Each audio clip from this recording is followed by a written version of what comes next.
My thoughts, my opinion. Sports podcast.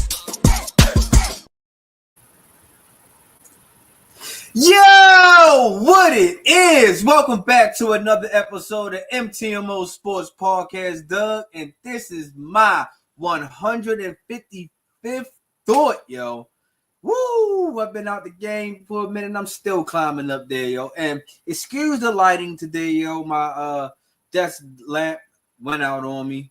I'm mad about that, so now I gotta go buy another one. But as you already know, the show must still go on, and this is going to be a dope show. You feel me, yo? Because I got cooked up some ideas to talk about. We're gonna we're gonna talk about the recap about the Thursday night game between the Commanders and the Packers. I'm gonna give y'all my week 2 picks, and I'm gonna go ahead and tell y'all what's 2 games to really look out for, because I really feel like it's going to be very, very competitive, because it's like it's like you're going against your former team type week. You feel me? So it's going to be a pretty dope week 2 in the NFL. So shout out to the whoever made the schedule this year, yo. But also we're going to talk about the Angel Reese and the Chicago Sky situation, yo. Like what this both parties should do, yo. And I really just feel like that when I give my opinion, y'all may be feeling the same way how I feel about what Angel Reese and the Chicago Sky should go ahead and do. And then we also going to talk about the big fights coming up. Tomorrow it goes down between Canelo Alvarez and Terrence Bud Crawford, yo. And I feel like this is going to be the fight that we all have been waiting for. I can't wait to get my prediction and what I feel like it's going to be, how the fight is going to go down. You feel me? So, like I said, yo, sit back, relax. This is about to be a dope show. You feel me? So, if you're not already, please go out here and help brother out. I already had reached my mini little goal milestone of reaching to 500 subscribers. Now it's time to get to the big milestone. You feel me? And that's to get to 1,000 subscribers. And I need your help. You feel me? So make sure y'all go out here to share, share, and subscribe to this YouTube channel as I'm trying to grow. You feel me? Make sure y'all go out here and tell a friend who can be a friend, who can possibly be a friend, that MTMO Sports Podcast is what they need in their rotation on YouTube. You feel me? Because I'm going to give y'all good live shows. I'm going to give y'all my takes on shorts. I'm going to give y'all little video clips, and you don't want to miss out on my opinions on stuff like coming like on different opinions. I mean, different topics that's coming out in the sports world. So make sure that y'all go ahead, like, share, subscribe, and spread the word as I'm trying to grow. You feel me? I greatly would appreciate that. And if you already know, yo, and if you don't, please make sure y'all go out here and follow our nonprofit organization. It's called Walk a Mile in Our Shoes. Walk a Mile in Our Shoes is a dope nonprofit organization that's here in 3 different cities in the U.S. We got North Jersey, we got South Jersey, and we also got one here in Baltimore, that we are out here giving back to the community, to the less fortunate, to these kids, to make sure that they are out here can be provided with resources that we can provide for them. You feel me? Such as clothes drive, food drive, hygiene drive, basketball tournaments, basketball training. We got a lot of stuff going on here in Walk a Mile in Our Shoes. So make sure y'all go out here and follow our nonprofit organization. It's really a movement that I think that everybody should go ahead and follow. All right. Got all the business side out. Let's talk some football, yo. And we're going to talk about last night's game between the Green Bay Packers and the Washington Commanders. And that was a pretty decent game, as I expected it to be, because those 2 teams are probably teams that we probably may be seeing later on in the playoff hunt. You feel me? And I really just like what Green Bay is doing. You know? Green Bay went on here and won last night in Green Bay 27-18, which was a pretty dope, it was almost lopsided at first because Green Bay came out firing. But it was Washington being the team that they are, they was making sure they stayed in the mix and making sure that they was trying to keep it in striking distance, but they just not fully there yet. and I had set this on my guys' podcast, was the facts and stats. You feel me? Make sure y'all go out there and get them a quick look, see, and follow them. You feel me? And I said that the Washington Commanders, when they beat the New York Giants in the week 1, I said that that's the team that they supposed to be. The New York Giants are still trying to figure it out. They're still going to be a basement team. They probably going to be in the top 5 lottery pick in the draft next year.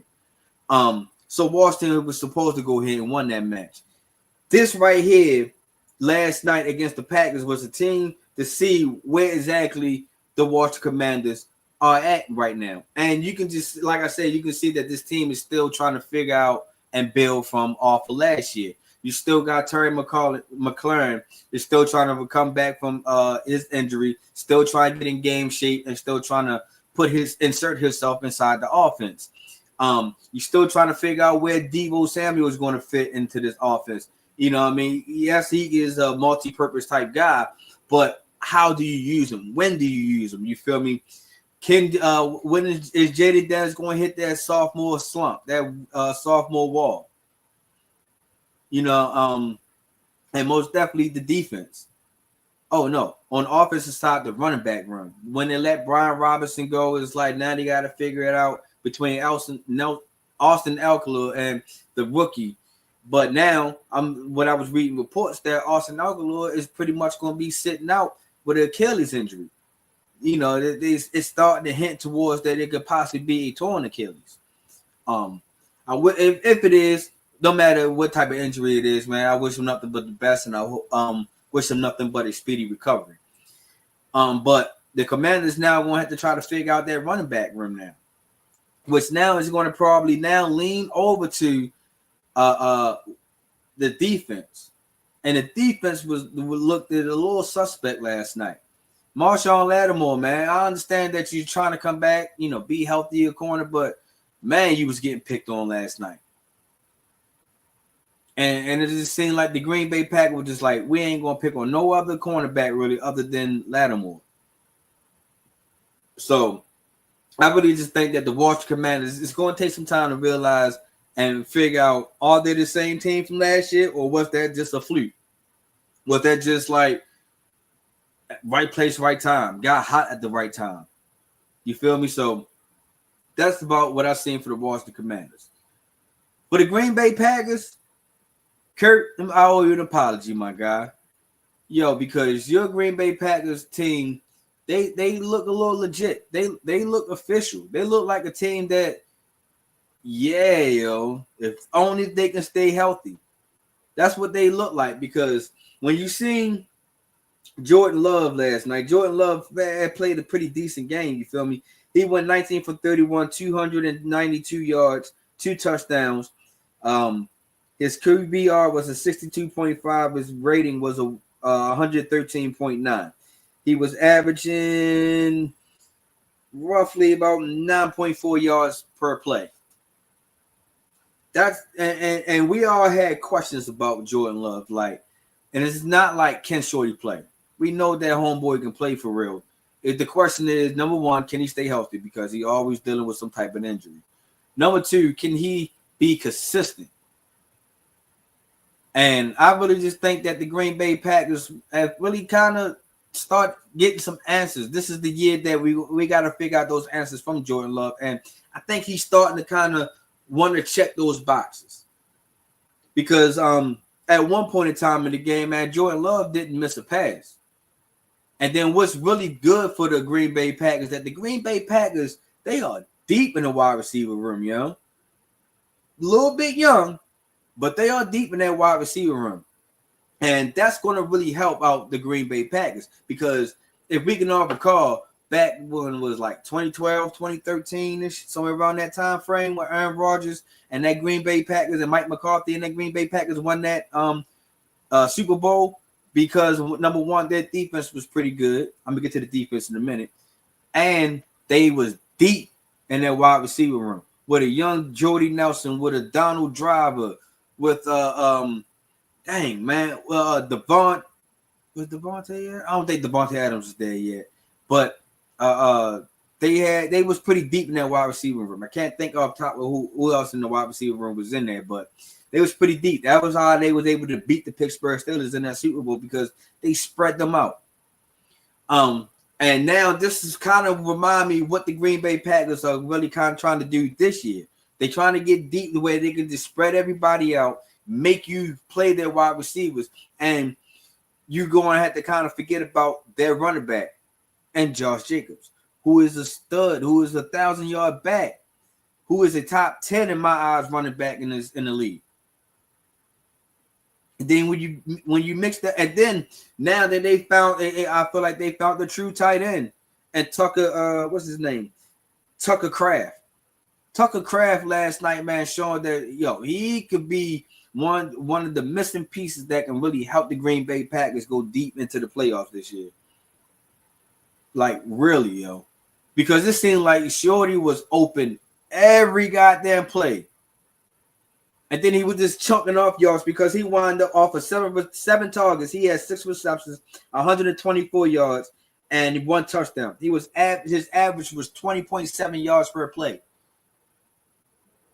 He was just marching down the field. I'm looking like, how is the Commanders forgetting about him?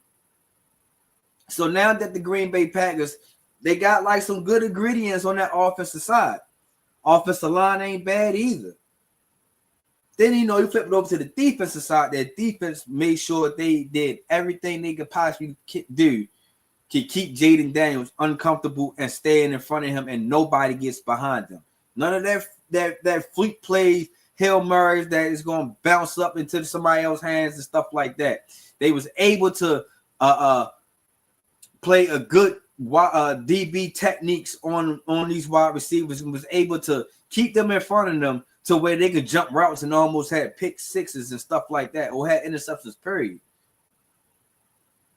It's just like that team right there really kind of reminds me. Now, I understand it's just early in the season. I do understand that, health is is going to be the benefactor of the Green Bay Packers season. But I'm trying to tell y'all, the way this team is looking right now, it really looks like that this team looks like that Super Bowl team that Aaron Rodgers had got for them. You know what I mean? I understand it's early, but I'm trying to tell y'all, it just got a little similar traits to it.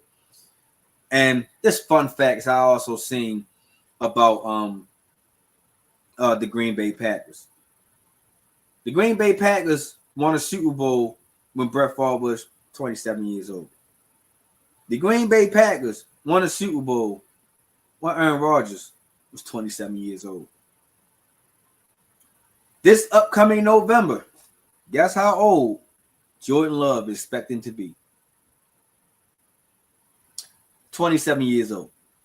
So I'm just saying, sometimes history has its ways to repeat itself, but you never know. That's just to give a little bit of hope for the Green Bay Packer fans over there. You feel me? So, and to recap, but moving forward, man, I just really feel like that game was really important for both teams. The reason why, because it's number one, it was in the division. Not in the division, it's in that conference. That plays a part of seeding when it comes to playoffs.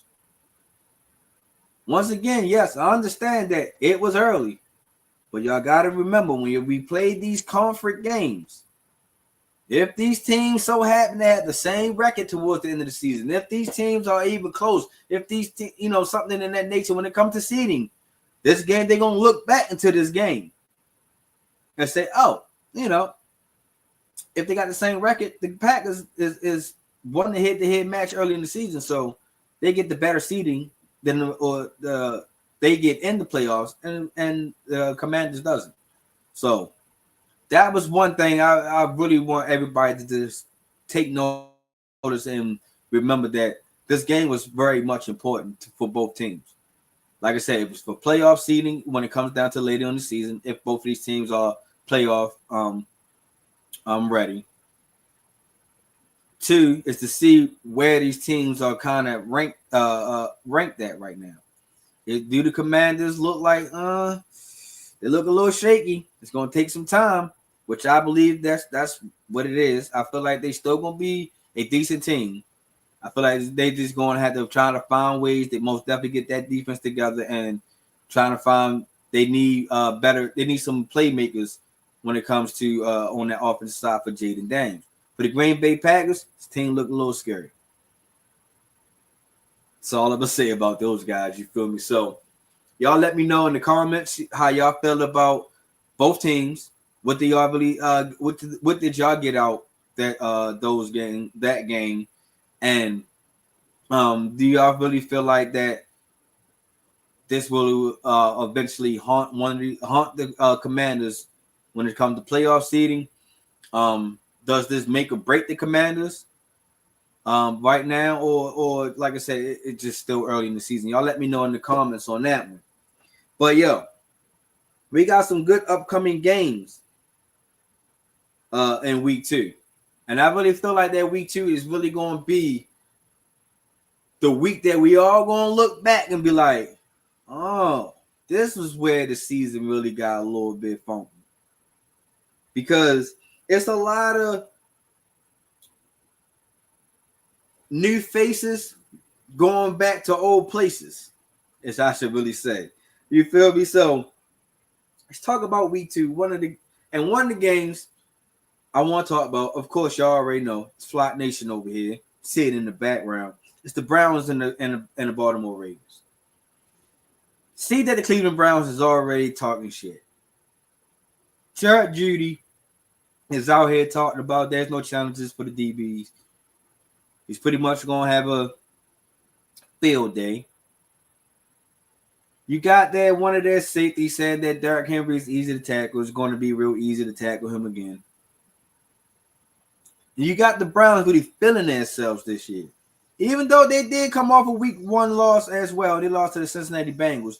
But, you know, they was able to hold Cincinnati to like 6 to 7 yards. So I'm pretty sure that defense is really feeling themselves. They got Myles Garrett over there. So the Browns really feeling themselves. This game right here, you already know that this is a get-back game. We shouldn't have fucking lost to the damn Bills in week 1. I understand that we are favorites, but this is most definitely going to be shown. This is going to be a game to where we are bouncing. We are going to bounce back, and we most definitely going to show y'all why we most definitely need to be still talked about as one of the teams that can still make it deep into the playoffs. I understand, like I get week 1, I get it, but this is going to be that game. And I feel sorry for the Cleveland Browns that this is going to have to happen because this is Joe Flacco first time coming back to the bank as an opponent. Sorry, Joe. You know what I mean? I understand, like, don't get me wrong. I'm not saying that the Browns is going to not score or the Browns is not going to be competitive. If y'all all pay attention to the Cleveland Browns, when it comes to division opponents, the Cleveland Browns are fucking competitive. They always try to find a way to either win one game, split one game with us, or split one game with the Steelers, or possibly split games with Cincinnati. They always try to find a way to make sure that they fuck up somebody's dreams, you know. So I'm not saying that the Cleveland Browns are just going to just roll over into the bank and be like, yeah, yo, I understand y'all shouldn't have lost week 1, so yeah, take it out on us. I'm pretty sure that the Cleveland Browns is most definitely going to come out. Like I said, they talking shit. But I really just feel like that this is the game where we tighten up some screws. We most definitely marching to the same beat. We all got the same chemistry. We all marching forward. We ain't going to let no double-digit league slip away, John Harbaugh. We ain't going to put Jair Alexander or any defender to get torched, Zach Orr. That's what I really feel like that this is what's going to happen this week. I feel like that this is a game that the Cleveland Browns need to be worried about. Plain and fucking simple. There ain't no way to beating around the bush. And if the Ravens so happen to lose this game, I'm going to be so upset that we can't just – this is not the season to actually to pull this stunt out. But Make sure y'all tune into that game because, like I said, it's going to be a dope game. Another game that I really want everybody to tune into is the Chicago Bears and the Detroit Lions.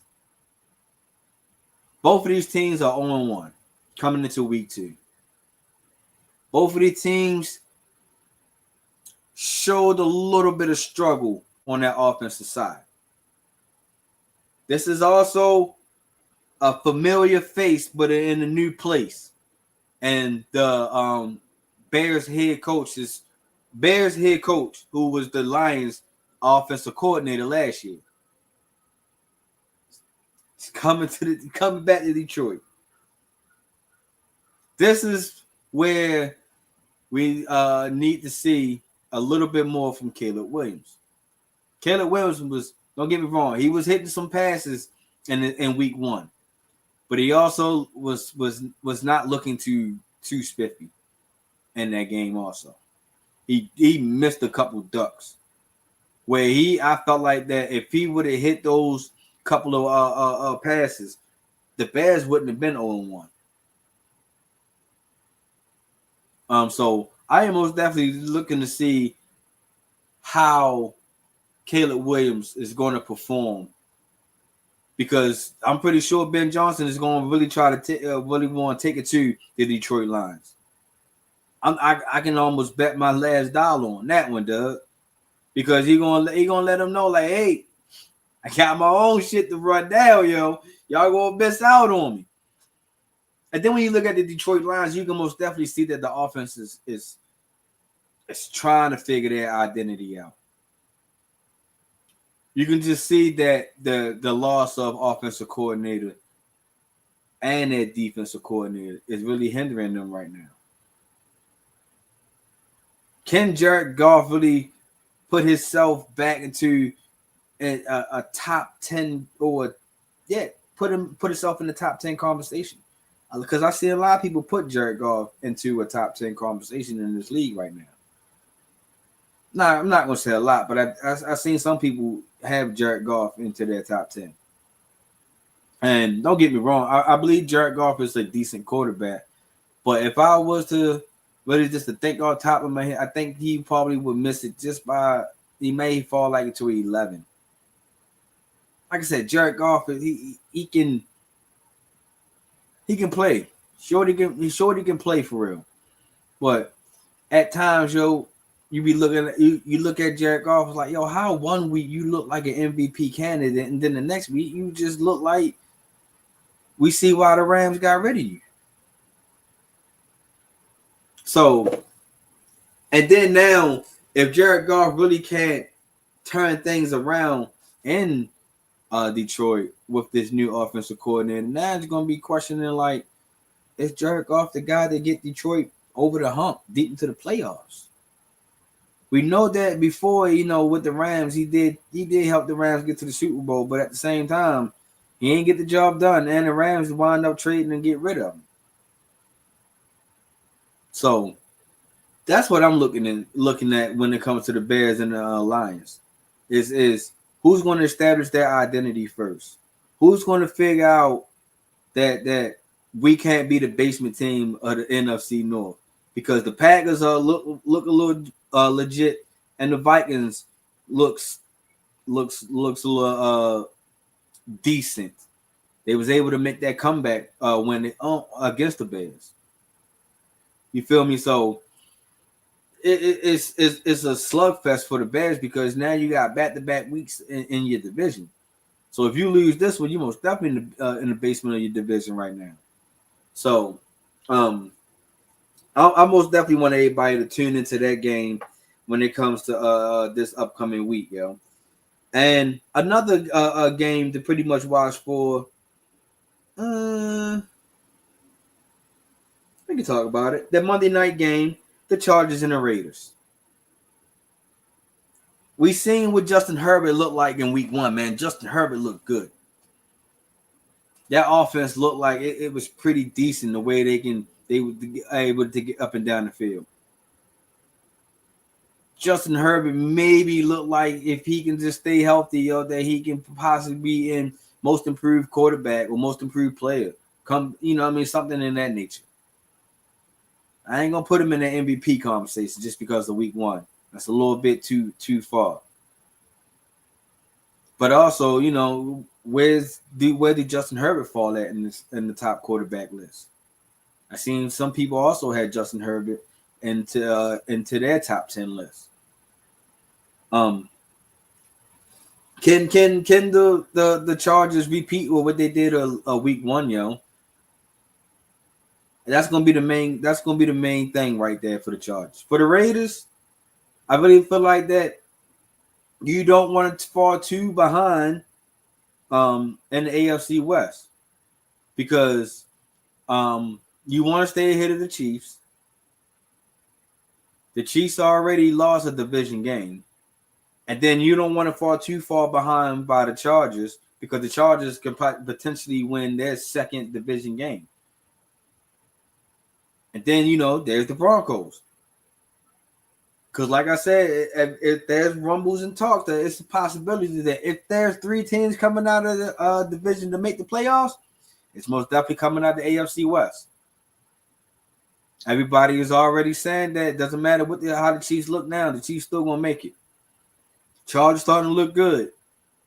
Somebody got to be that third team. The Broncos defense look good. So, Las Vegas, you're going to have to try to win something. Get something.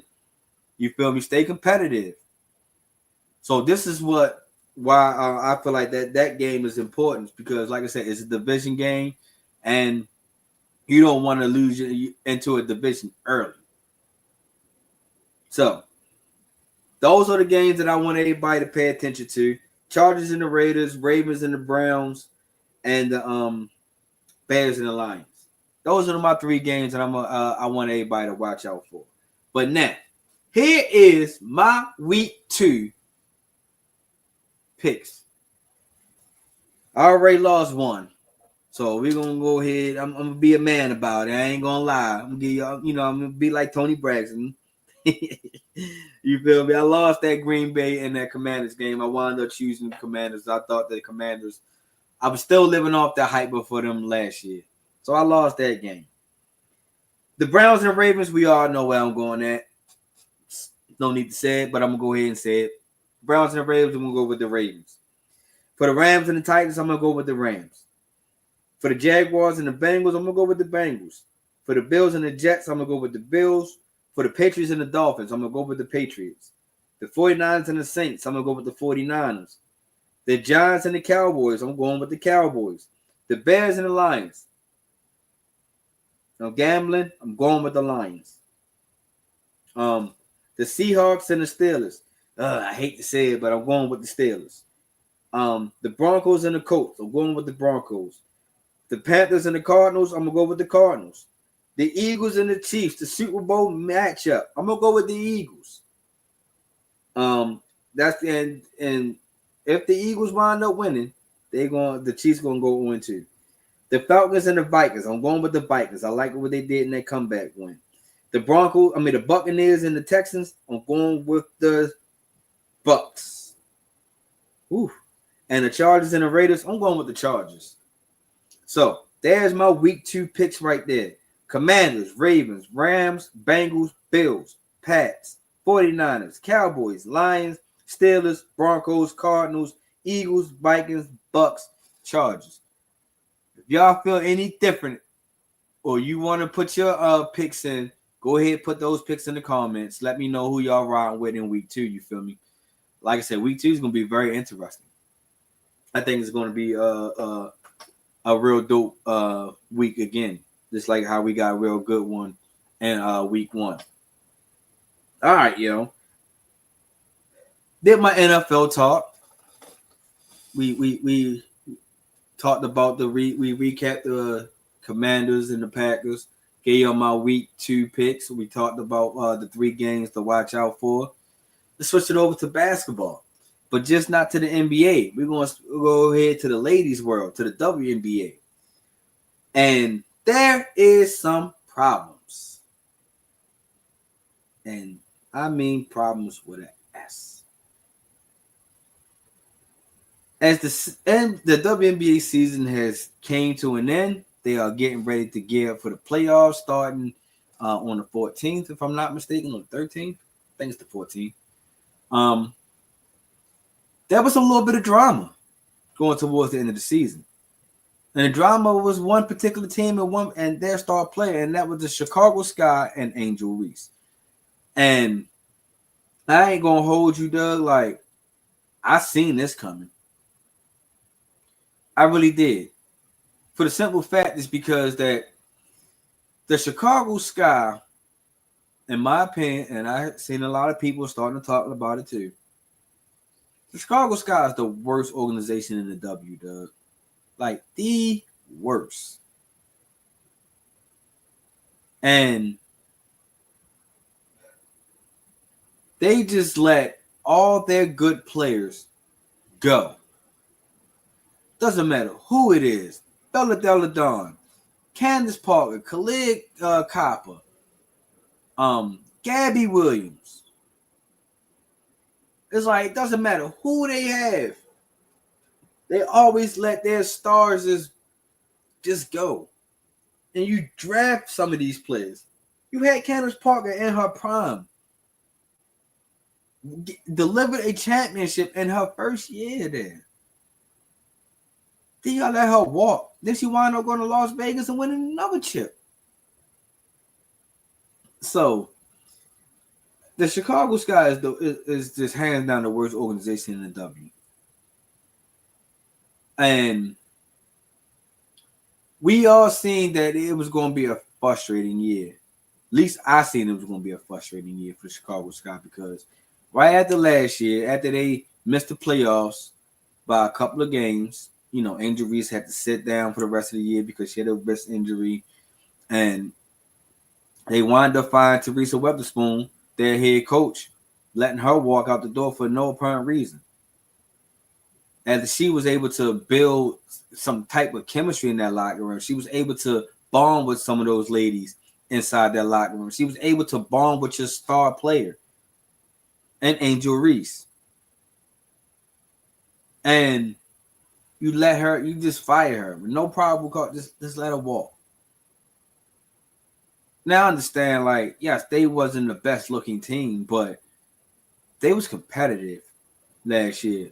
Way more competitive than they were this year. As we clearly see, because like I said, they missed a couple of games of not making the playoffs last year versus being one of the worst teams in the W. Down there at the bottom with the Dallas Wings.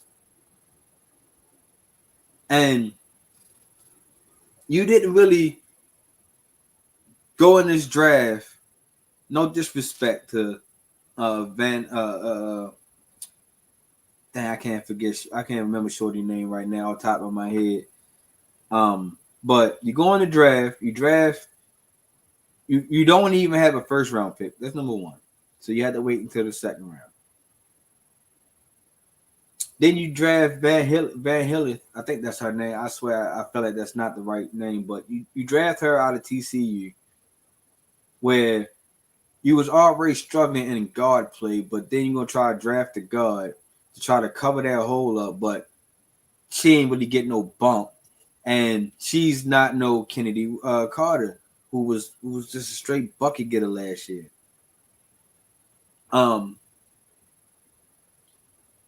You didn't bring in you didn't do no off-season moves other than bringing in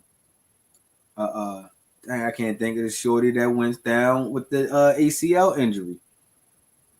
With bad swoop, something in that nature. She goes down. That's the only person that you really brought in the offseason. You don't try to get no type of help for the skyscrapers. Like, you can just see like this was going to be a frustrating season for Angel Reese in Chicago Sky. And you can just see like 1 minute Chicago Sky looked competitive, then they just fell off. And like, don't get me wrong, some of it was due to coaching. Like their coaching staff wasn't the best also. Granted, it was his first year. He was still trying to learn, trying to figure this, try to build the identity. But once again, when you're in a terrible organization, it's hard to build an identity with where you got a lot of role players. Like, there's no disrespect to the ladies that's on that team, but there are a lot of role players on that team where some of these ladies really couldn't get their own bucket for real. It was hard for them, a struggle for them to get their own bucket.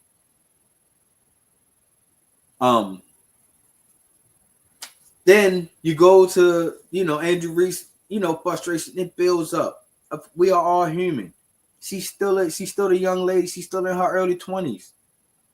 Frustration builds up, and yeah, she goes on to an interview and she was saying that, she don't want to settle for the same shit that she went through next year. That they need to bring in some ballers. And in my opinion, and I don't see where she was wrong at. Of course, everybody's going to just pick out like, well, she shouldn't have said this and blah, blah. No, she need ballers. You want to know why you need ballers there? Because not only that it will help Angel Reese out in her game, that the Chicago Sky without Angel Reese are 1-13. When Angel Reese are not playing, you're averaging of losing 25 points a game.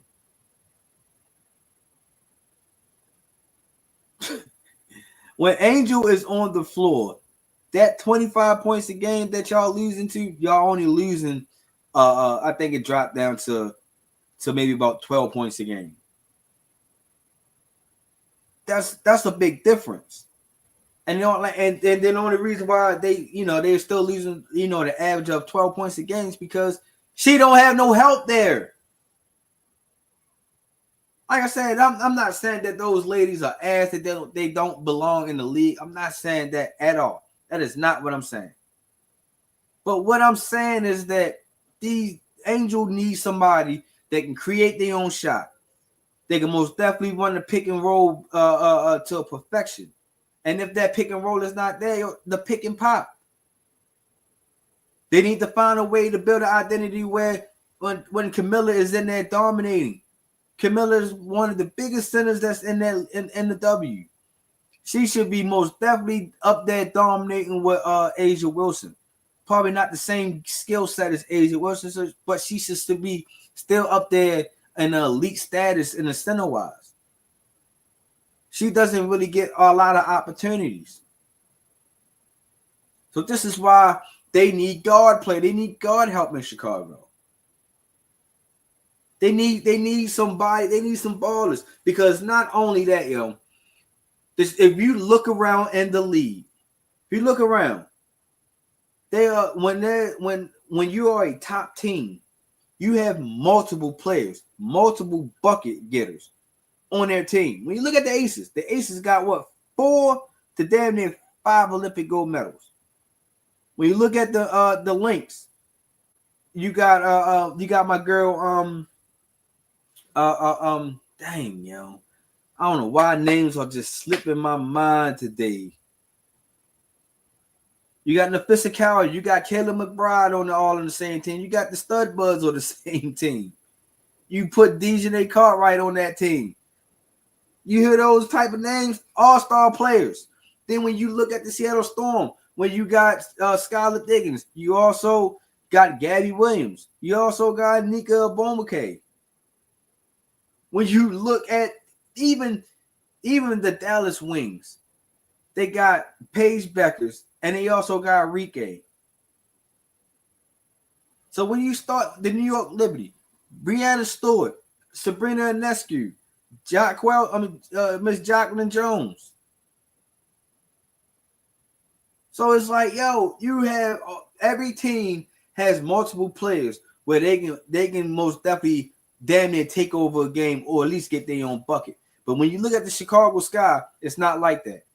Everybody wants to pin they look bad because the Angel. Oh, Angel is the rebounds. Oh, she grabbed her own rebounds and beat. That's the only thing. But we ain't never really criticized like the coaching and the players, that they have on that team.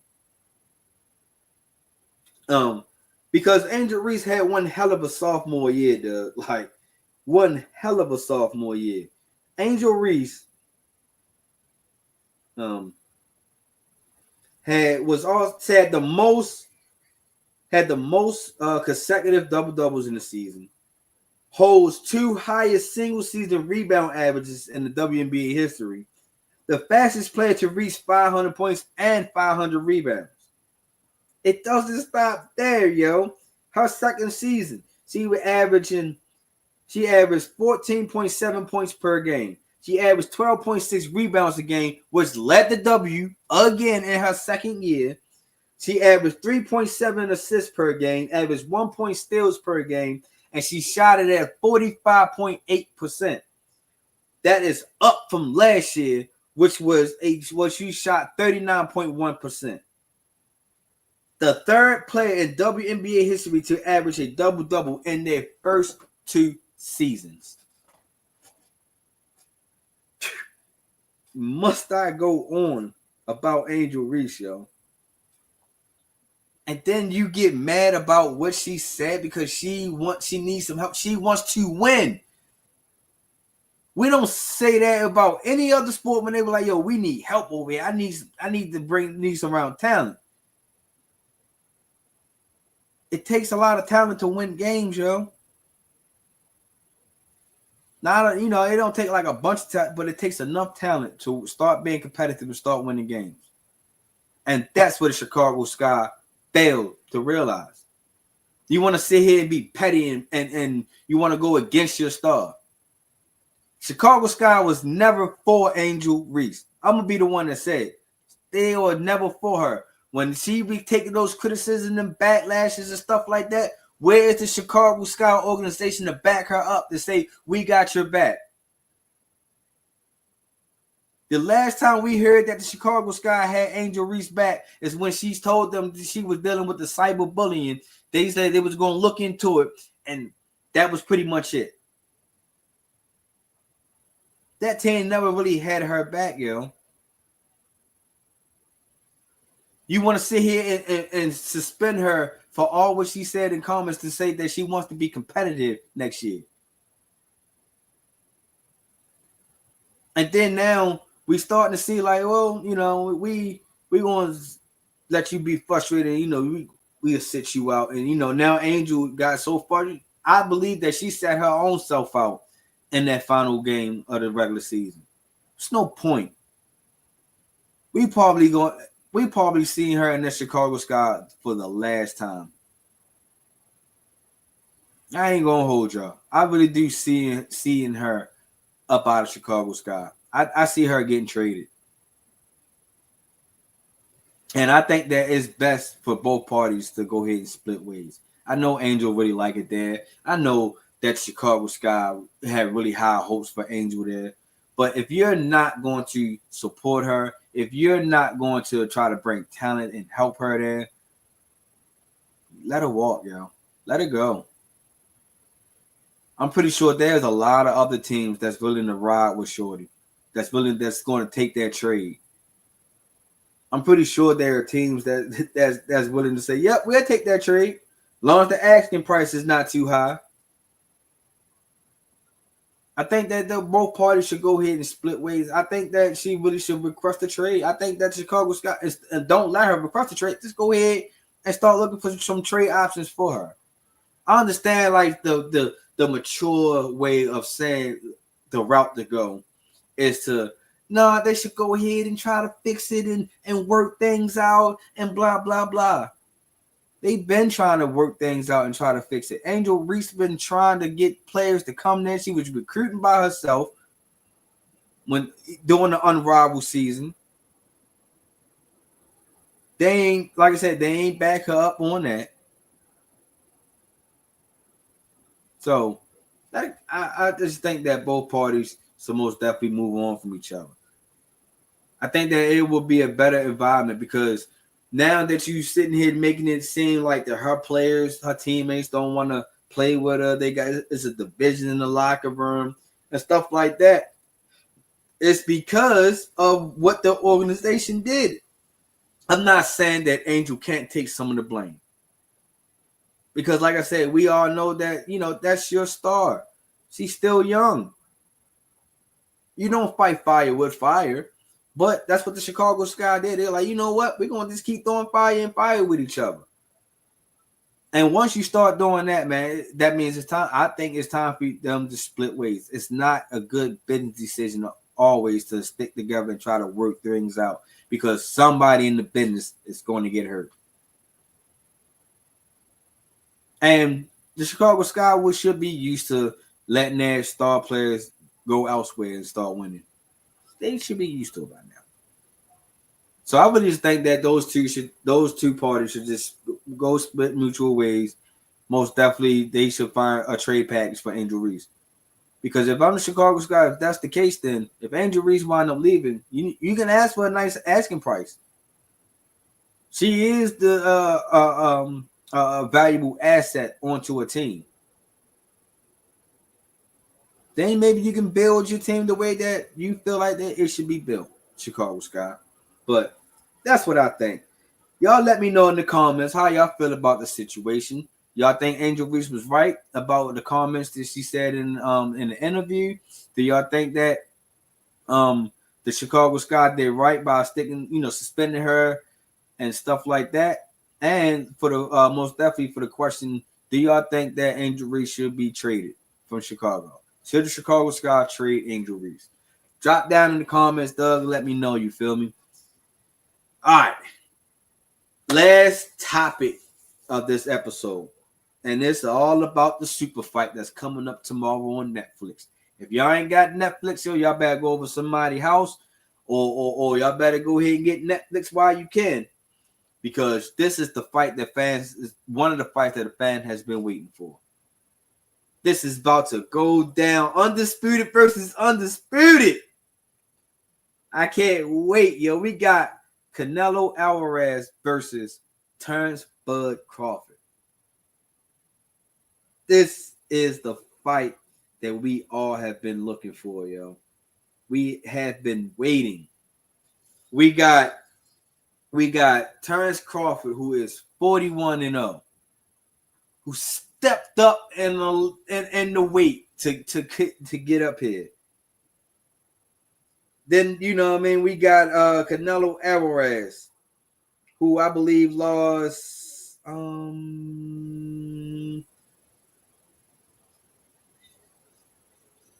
what he lost? 2 fights? I think Canelo lost like 2 or 3 fights. I want to go with 2 fights. And we got pound for pound. Right? Yeah. Pound for pound. We got Bud Crawford. Yeah. So Canelo Alvarez is 63-2-2. Haha. He got 39 knockouts. And Bud got 31 knockouts.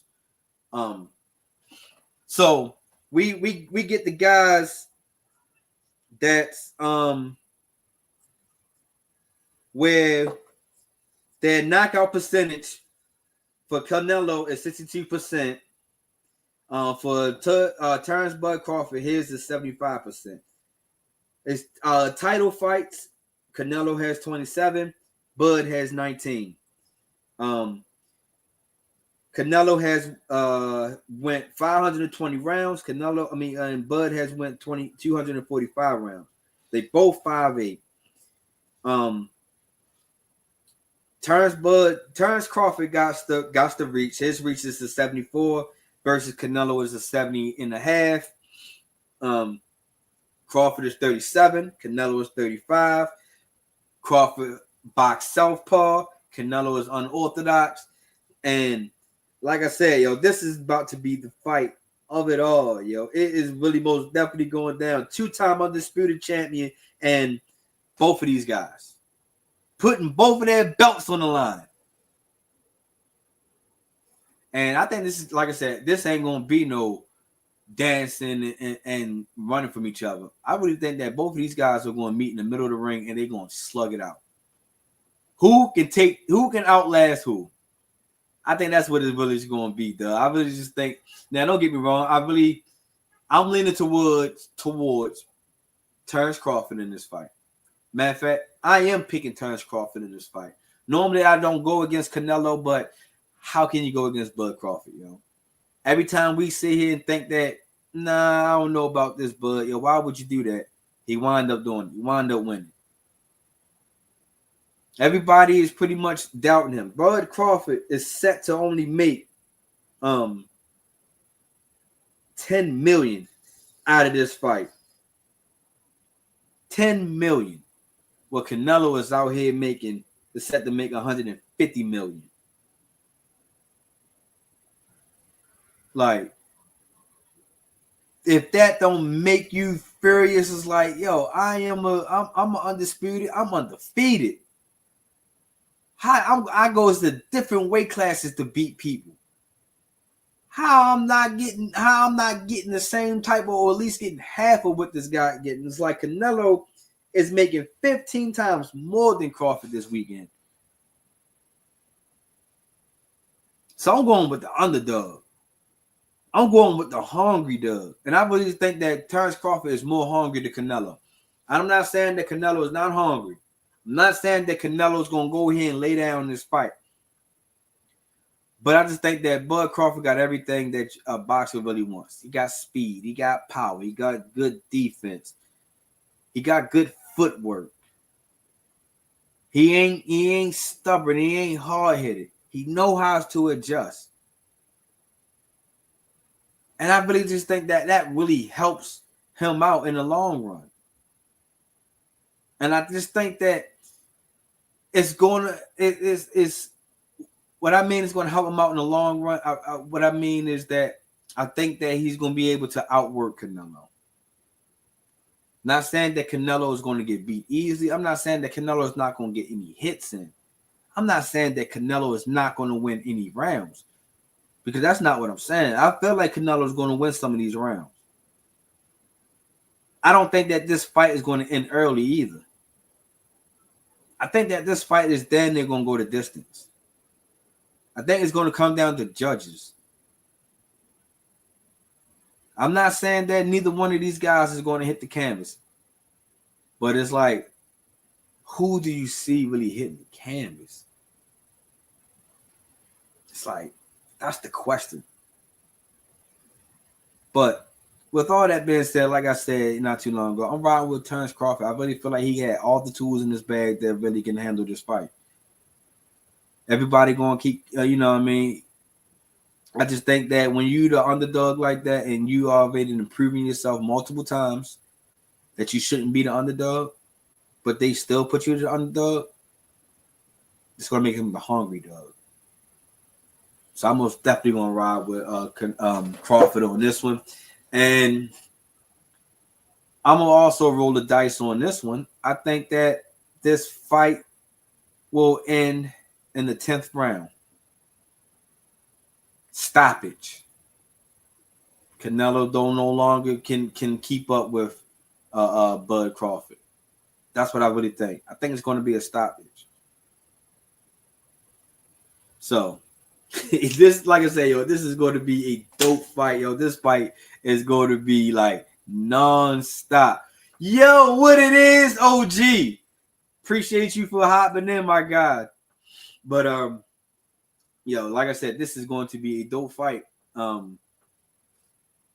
This upcoming Saturday, yo, and I ain't even gonna hold y'all, yo. I'm gonna be tuned in because after this fight, I'm hearing rumblings that we possibly going to be going to 2026 with some good fights also.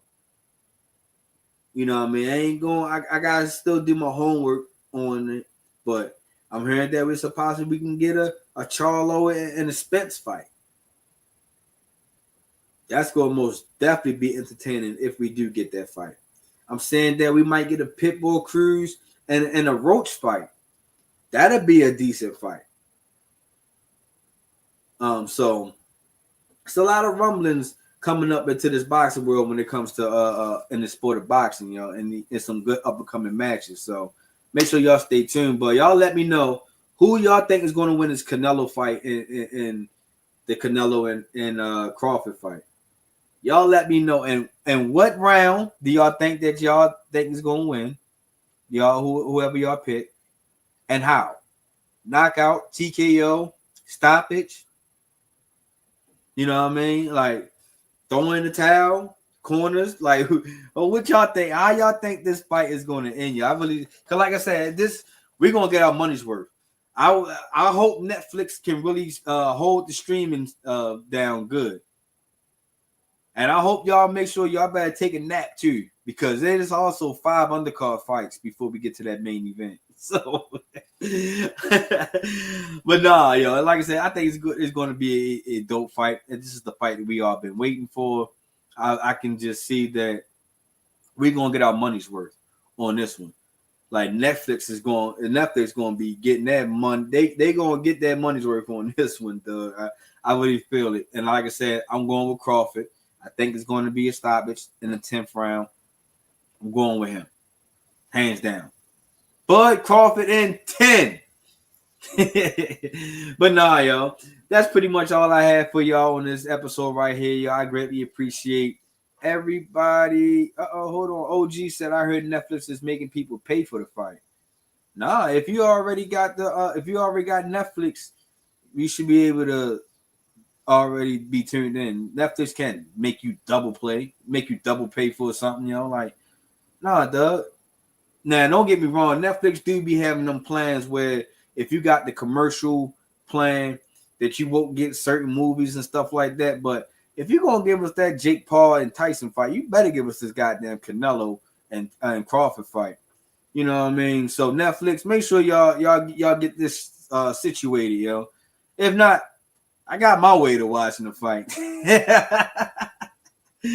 But no, yo. I greatly appreciate everybody for tuning in, tapping in onto this episode right here. Like I said, it's been a minute since I actually did a solo show. I hope y'all really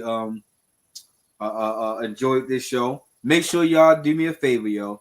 If you haven't already, go back to my last episode where I interviewed Miss Autumn Rain, yo. Dope conversation, dope interview.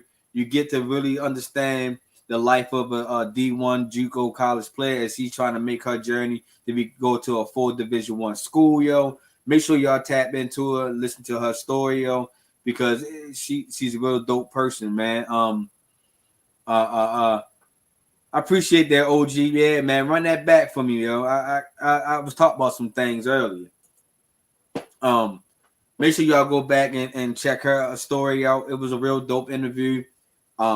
I got more interviews cooking up. I just gotta get some more set dates and times and stuff like that, where we had some more interviews out here where people can go out here and tell their story in the sports world. So stay tuned. Make sure y'all subscribe to the YouTube channel so y'all can get all the notifications to when I'm dropping and what's going on onto the YouTube channel.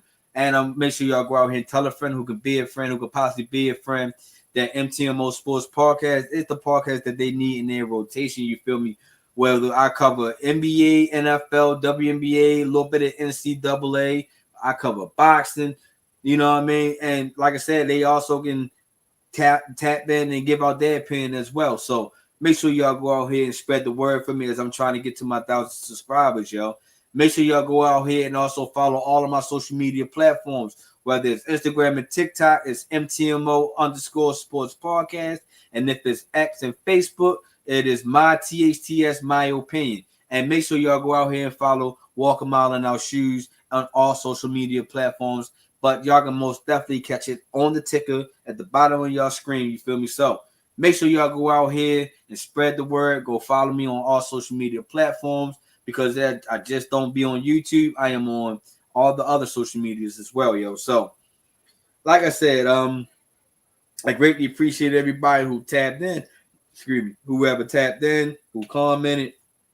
I greatly appreciate y'all. Next week, I'll be back here, same place, same time. Make sure y'all go out here and tune into that My 156 Thought, yo.